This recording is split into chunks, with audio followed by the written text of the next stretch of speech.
અને હવે વાત ડુંગળીના ડખાની।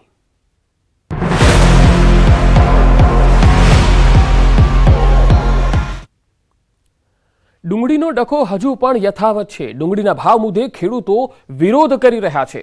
રાજકોટના ગોંડલ માર્કેટ યાર્ડમાં સતત બીજા દિવસે વિરોધ યથાવત છે। ડુંગળીના ભાવને લઈ ગેટ પાસે વિરોધ પ્રદર્શન ચાલી રહ્યું છે। ખેડૂતોએ રસ્તા પર ડુંગળી ફેંકીને વિરોધ નોંધાવ્યો। મોટી સંખ્યામાં ખેડૂતો માર્કેટિંગ યાર્ડ ખાતે પહોંચ્યા, જ્યાં ડુંગળીના ભાવ અને નિકાસને લઈને વિરોધ વ્યક્ત કર્યો। આ દરમિયાન ધોરાજીના ખેડૂતોએ આત્મવિલોપનની ચીમકી પણ આપી। બાદમાં પોલીસે વિરોધ કરી રહેલા 6 થી 7 ખેડૂતોની અટકાયત કરી। ડુંગળીની નિકાસ ફરીથી શરૂ કરવામાં આવે તેવી પણ ખેડૂતોએ માગણી કરી। ડુંગળી આજે 10 દિવસ અઠવાડિયાથી હરાજી નથી, તો આ ડુંગળીની પોઝિશન તમે જોઈ શકો છો। ખેડૂતનો શું હાલ છે, ખાતરના શું ભાવ છે। દર વર્ષે ડુંગળીમાં 10%નો 15%નો ભાવ વધારો સરકારે આપવો જોઈએ। જે રીતે મોંઘવારી વધી રહી છે એ રીતે 300 થી 400 રૂપિયાની મણ તો તૈયાર થાય છે। અત્યારે બાંગ્લાદેશની અંદર 160 ની અંદર કિલો ખાય છે। અને હવે વાત ચૈતર વસાવાની।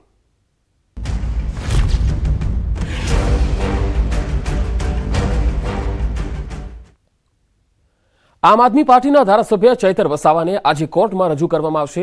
ડેડિયાપાડામાં વનકર્મી પર હુમલો અને ફાયરિંગના કેસમાં તેમણે આત્મસમર્પણ કરી દીધું હતું।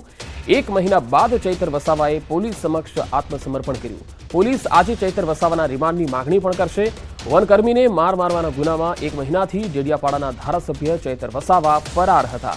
ચૈતર વસાવાએ આગોતરા જામીન માટે હાઈકોર્ટમાં અરજી કરી હતી, પરંતુ અરજી ફગાવી દેવામાં આવી, જે બાદ ચૈતર વસાવા પોલીસ સમક્ષ હાજર થઈ ગયા। પોલીસ અને વસાવાના સમર્થકો વચ્ચે ઝપાઝપી પણ થઈ।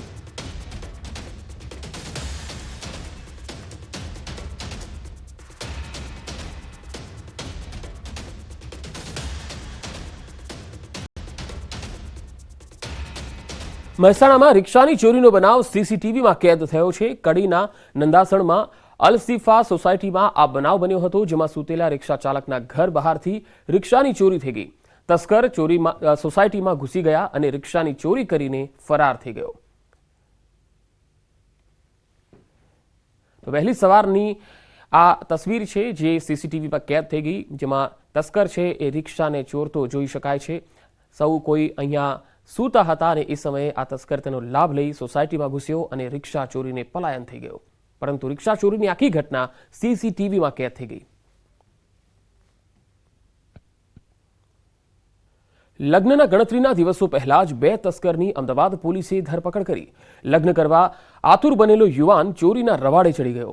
પ્રેમ લગ્ન કરતો હોવાથી સાસરિયામાં પોતાને રૂપિયાવાળો સાબિત કરવા યુવકે ગરફોડ ચોરી અને ચેઇન સ્નેચિંગ જેવા ગુનાઓને અંજામ આપવાનું શરૂ કર્યું હતું। પોલીસે લગ્નના ગણતરીના દિવસોમાં 2 આરોપીની ધરપકડ કરી અને જેલના હવાલે કરી દીધા। ઝોન 1 એલસીબીએ શહેરના ઘાટલોડિયા અને નારણપુરા વિસ્તારમાં થયેલ ગરફોડ ચોરીના ગુનાનો ભેદ પણ ઉકેલી નાખ્યો છે। પોલીસે પિયુષ પટણી અને અમિત પટણી નામના 2 આરોપીની ધરપકડ કરી 7 મોબાઈલ, ચેનના ટુકડા અને મોટરસાયકલ સહિત 28,000નો મુદ્દામાલ જપ્ત કર્યો।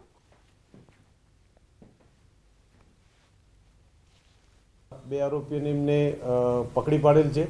તપાસમાં જે અમિત ઉમેશ પટણી છે તેના લવ મેરેજ થવાના હોય, જેથી પોતે ટૂંકા ગાળામાં બહુ જ પૈસાદાર થવા છતાં આ બધા કામો કરતો હોય તેવું તપાસમાં જણાઈ આવેલ છે। ટોટલી 7 મોબાઈલ કબજે કરવામાં આવ્યા છે। છોટાઉદેપુરમાં તસ્કરોનો તરખાટ જોવા મળ્યો। ધોળા દિવસે બન્યા ચોરીના 2 બનાવ। ધોળા દિવસે તસ્કરોએ ચોરીની ઘટનાને અંજામ આપ્યો। આ તસવીરો જુઓ। મંગળ બજારમાં આવેલ 4 ભુજા કોમ્પ્લેક્સમાં બીજા માળે ચોરી થઈ ગઈ। 2.81 લાખના સોના ચાંદીના દાગીના અને 1.5 લાખની રોકડ મળી કુલ 4.33 લાખની ચોરી થઈ। ક્લબ રોડ પર આવેલ બાલાજી હાઇટ્સમાં એક ફ્લેટમાં 11,000 રોકડાની ચોરી થઈ। સમગ્ર ચોરીની ઘટનાને અંજામ આપનાર તસ્કરો સીસીટીવીમાં કેદ થઈ ગયા। છોટાઉદેપુર પોલીસ મથકમાં ફરિયાદ નોંધાઈ છે। પોલીસે સીસીટીવીના આધારે તપાસ શરૂ કરી છે।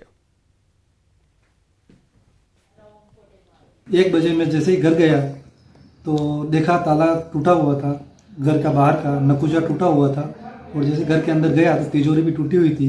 उसमें से 1.5 लाख रुपए कैश और 4 तोला सोना और थोड़े चांदी के दागिने थे। ये मेरे यहाँ पे चोरी हो गई थी। સુરતમાં વિદ્યાર્થીઓએ અનોખી માનવ સાંકળ યોજી। શાળા કોલેજના વિદ્યાર્થીઓની માનવ સાંકળ હાથમાં ટ્રાય કલર બેન્ડ બાંધી માનવ સાંકળ યોજી। ગ્રીન સિટી, ક્લીન સિટી અને સેફ સિટીનો મેસેજ પોલીસ અને શિક્ષણ વિભાગે આ સંયુક્ત આયોજન કરીને આપ્યો હતો. ગૃહ રાજ્યમંત્રી હર્ષ સંઘવી અને CR પાટીલ પણ ઉપસ્થિત રહ્યા. 15 કિલોમીટરની માનવ સાંકળ 30 બ્લોકમાં રચાશે.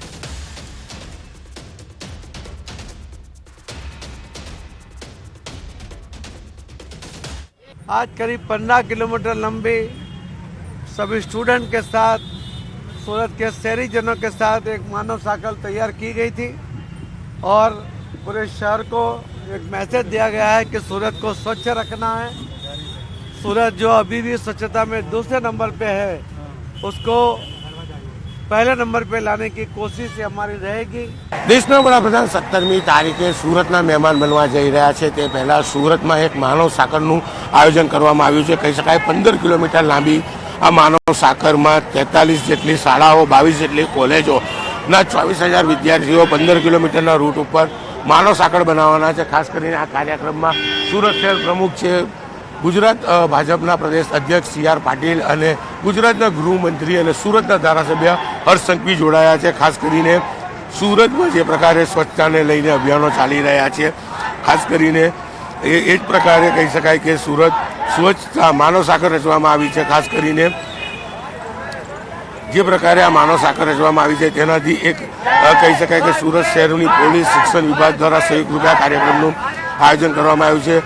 પ્રધાનમંત્રીના આગમન પહેલાં સ્વચ્છતા સહિત અલગ અલગ મેસેજો આપવા માટેનું આયોજન છે. ખાસ કરીને કહી શકાય કે 15 કિલોમીટર લાંબી આ સાંકળમાં 24,000 કરતાં વધારે વિદ્યાર્થીઓ જોડાયા છે. ત્યારે દ્રશ્ય સીધા જોઈ શકાય છે ગુજરાતના ગૃહમંત્રી સાથે પ્રદેશ અધ્યક્ષ આ માનવ સાંકળમાં અભિવાદન ઝીલી રહ્યા છે. કહી શકાય કે જ્યારે વડાપ્રધાન સુરત આવે છે અને સુરત જ્યારે સ્વચ્છતામાં દેશમાં સૌથી આગળ થાય ત્યારે સ્વચ્છતાના મેસેજ આપવા માટે અને ખાસ કરીને પ્રધાનમંત્રીના આવકાર માટે આ માનવ સાંકળનું આયોજન કરવામાં આવ્યું છે. કેમેરામેન ભરત બ્રહ્મભટ્ટ સાથે કીર્તેશ પટેલ, ન્યૂઝ 18 ગુજરાતી, સુરત.